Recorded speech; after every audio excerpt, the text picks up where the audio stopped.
It's Thursday, the 10th of June 2021. Welcome to Fear and Greed, the business podcast that sets you up for a successful day. I'm Sean Aylmer. Consumer sentiment tumbles as lockdowns hit confidence in the first piece of bad economic news in months. That's our main story. Also coming up in today's podcast, Queensland records a locally transmitted case of COVID-19 from a Victorian visitor. Prime Minister Scott Morrison talks up Australia's global ambitions, and the Australian Medical Association wants a sugar tax. Immediately after the podcast, stay listening for an interview with a difference about a charity supporting a disease that hits children hardest. But first, here's a brief look at markets. Wall Street traded higher overnight, though many investors are waiting for an inflation report due out tonight to get a sense of what markets will do next. In early afternoon trading, the Dow Jones Industrial Average was down a touch. The S&P 500 was up slightly and the Nasdaq was 0.3% higher. In Europe, London's FTSE was down 0.2%, while the Stoxx Europe 600 was up 0.1%.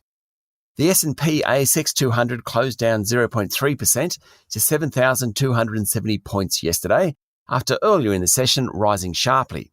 The consumer staples sector and real estate companies weighed on the bourse. Utility stocks did best. Most of the large caps went backwards. 18 of the top 25 lost ground, led by Cloud Accounting Group Xero, which was off 2.1%, and Coles and Woolworths, which both dropped by around 2%. Macquarie Group fell 1.3% and was the worst of the financial stocks. The risers among the large caps were the big three miners, BHP, Fortescue Metals and Rio Tinto, reversing some of Tuesday's losses. Buy Now Pay Later Group Afterpay was up 1.7%, while Telstra and Toll Group Transurban also ended the day higher. Oil prices keep rising as COVID restrictions around the world ease. The major indices are now trading around their highest levels since 2018.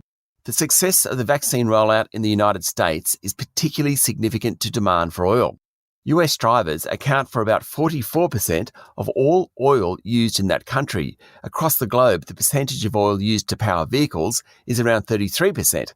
So, with vaccinations and international border closures combining to encourage driving holidays, demand for oil will surge this northern summer. Gold prices were flat overnight. The Aussie dollar is trading at 77.4 US cents. Bitcoin jumped nearly 8% after its big tumble 24 hours earlier and is trading above 36,000 US dollars a unit. Helping it along was El Salvador, whose president declared Bitcoin legal tender, the first country to do so. And China is considering placing a cap on the price of thermal coal ahead of the peak summer demand period. According to Bloomberg, all mines would have to sell coal at that set rate. This would include Australian suppliers. Thermal coal prices are currently trading at their highest level in 2 years. Consumer sentiment has tumbled for 2 months in a row, most recently hit by the lockdown in Victoria. The 5.2% drop in sentiment this month was driven by a much larger fall in sentiment in Victoria, according to the Westpac Melbourne Institute Index of Consumer Sentiment, and follows a similar drop in May.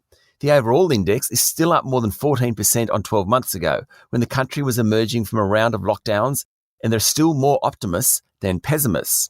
While Victorian sentiment was down 7.5%, it fell 4% in Queensland, 9% in Western Australia, and almost 11% in South Australia, suggesting that a lockdown in one state can trigger considerable insecurity in others. Sentiment in New South Wales was down just 1.1%. Significantly, the survey showed that people were more worried about inflation than in previous surveys. Consumer confidence is all important in the economy.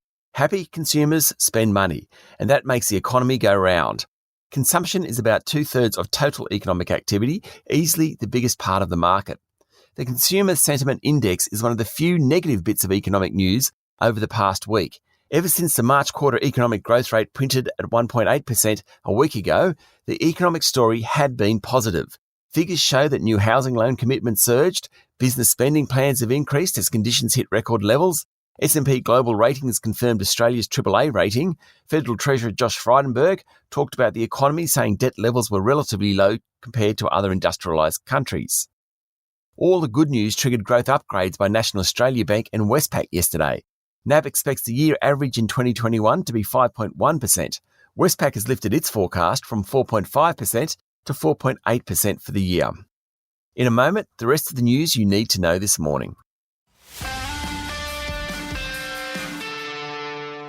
In overseas news, China's annual inflation rate rose to 1.3% last month, the highest reading since September last year. Food prices went up for the first time in 4 months. Producer prices jumped 9%, the steepest pace in almost 13 years. Rising commodity prices were a big reason for the jump in producer prices. Some of America's richest people have avoided paying any tax at all, legally, according to investigative journalism group ProPublica. Jeff Bezos, the billionaire founder of Amazon, paid no income tax in 2007 and 2011, while billionaire fund manager George Soros went 3 years without paying taxes. Tesla's Elon Musk didn't pay any tax in 2018, while legendary investor Warren Buffett topped the avoidance list, paying a personal tax rate of just 0.1% from 2014 to 2018. President Joe Biden has issued an order to increase scrutiny on Chinese apps, such as TikTok and WeChat. But he has revoked the Trump-era bans on the apps. Mr. Biden wants the apps to be evaluated individually, and the government will take action on those that pose a security risk. And the annual survey of the world's most livable cities has been released by The Economist, and European metropolises have tumbled as a result of the COVID crisis. Instead, number 1 goes to Auckland, up from 6 last year, then Osaka in Japan, and then Adelaide. Perth, Melbourne and Brisbane also make the top 10.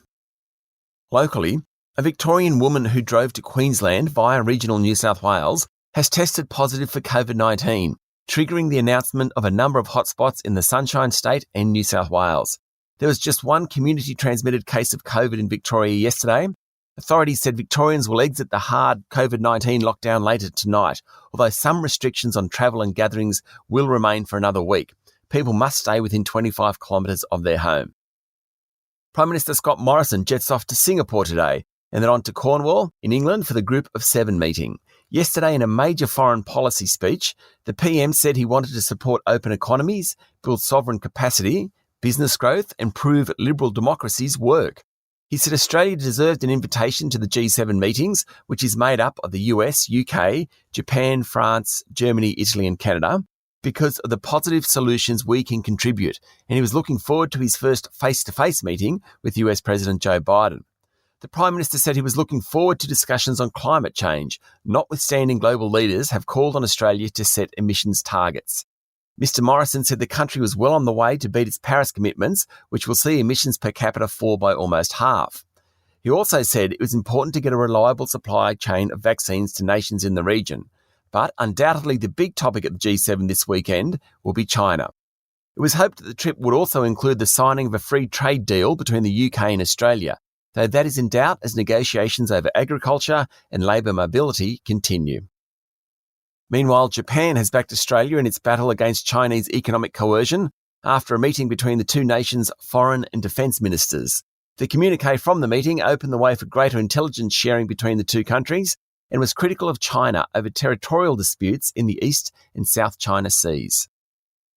Commissioner Ray Finkelstein yesterday said that changing a few people at the top may not be enough to prevent Crown Casino from being a facilitator of money laundering and other illegal behaviours. His comments in the Victorian Royal Commission into Crown triggered doubts about whether the gaming giant would make it through the commission holding on to its gaming licence in the state. The Commission also heard of a culture where people didn't want to speak up about bad practices and managers were more concerned about meeting financial targets. The hearings continue. The Australian Medical Association has called for a tax on sugar drinks to help fight diabetes, obesity and poor health. More than 2.4 million litres of sugary drinks are consumed every year. That's enough to fill 960 Olympic-sized swimming pools.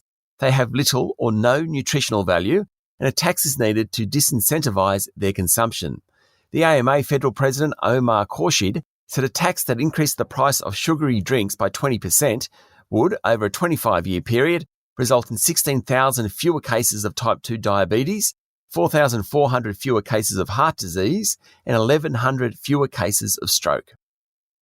Booming residential markets in Sydney and Melbourne have caused consumer watchdogs to issue new warnings against underquoting by real estate agents, according to the Financial Review. Sales tracked by the AFR over late summer and into autumn in Melbourne showed that final prices ranged up to 43% above their guide. PayPal, the electronic payments mechanism, is going old school, launching a plastic credit card, which customers can use in stores. Increasingly, payment system providers are offering a range of products from buy now, pay later to short-term repayment plans and longer-term interest-bearing credit products such as credit cards. The share price of property and building group Brickworks hit a new high yesterday after the company upgraded its earnings forecast. The group said it expected record earnings in its property trust this financial year, after demand for industrial assets in Australia and the US rose.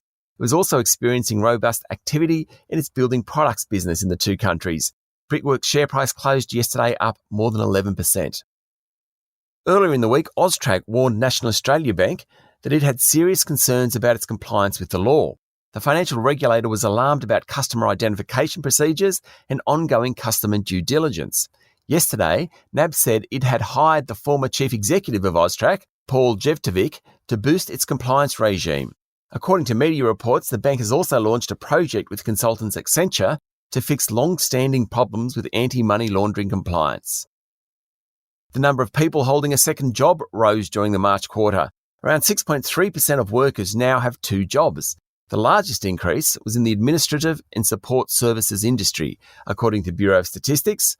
Also, payroll jobs jumped 0.3% during the fortnight to 22 May, with jobs for men growing faster than employment for women, reversing a trend of recent months.